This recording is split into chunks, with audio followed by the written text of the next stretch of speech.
Opal Lee, who started a movement several years ago at the age of 89. We're at the new home of Opal Lee. The retired Texas-born teacher is a big reason why Juneteenth is recognized as a national holiday. Her daunting journey began back in 2016 by simply putting one foot in front of the other. And at 97 years old, she's still doing it.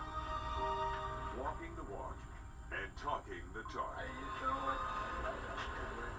Opal Lee has become a national treasure. She's gained international fame as the grandmother of Juneteenth. Do you accept that title, the grandmother of Juneteenth? What do you hope for your legacy? I just want them to understand that freedom is for everybody. Back in 2016, Lee had an idea to make Juneteenth a federal holiday. She had recently retired from teaching. I decided if a little old lady in tennis shoes was walking from Fort Worth to Washington, D.C., that's what I proposed. I was going to see the president. If I did that, somebody would take notice. And they did. Walking from Texas to the nation's capital is no small feat. The distance is more than 1,400 miles. Dion Sims is Lee's granddaughter.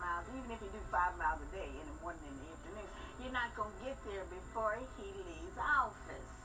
They really thought, well, that old lady, she gonna get tired and go back home. Serving gives you joy.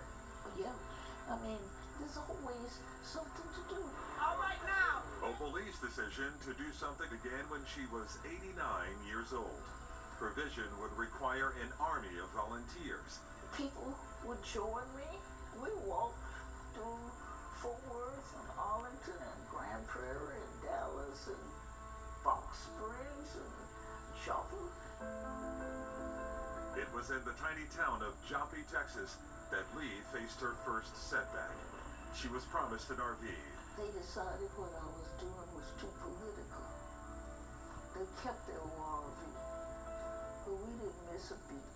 In every city, she would walk only 2.5 miles, the distance representing the 2.5 years it took for Union General Gordon Granger to enforce the Emancipation Proclamation and free the slaves in Texas, June 19, 1865. While Lee was making her way to Washington, she was collecting signatures. Lee wanted 100,000, but in 6 months, she wasn't even close. I can't breathe. Until cell phone video captured the shocking death of George Floyd. When George Floyd was murdered, the world wanted to find a way to let the African American community know that they supported them. And they found our petition. In 2019, she got an unlikely call from a celebrity. I called you to give you the news. Sean Combs wanted to help. He had never heard about Juneteenth.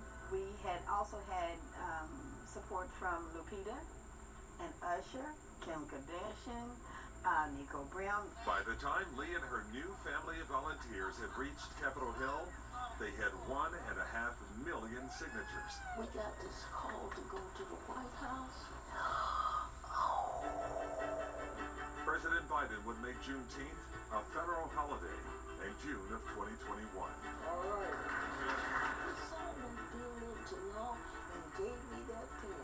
You wait till I get my museum up. The Texas Rangers gave you. Her devotion to the community well documented and decorated with awards, articles, and achievements. In 2022, she was nominated for a Nobel Peace Prize. The nation thanks Opal Lee, the grandmother of Juneteenth. And in May of 2024, she returned to the White House, receiving the Presidential Medal of Freedom. I wanted people to know if people have been taught to hate, they can be taught to love. And it's up to us to do that. In Fort Worth, I'm Calvin Hughes, Local 10 News. What a leader and a trailblazer. Amazing story there.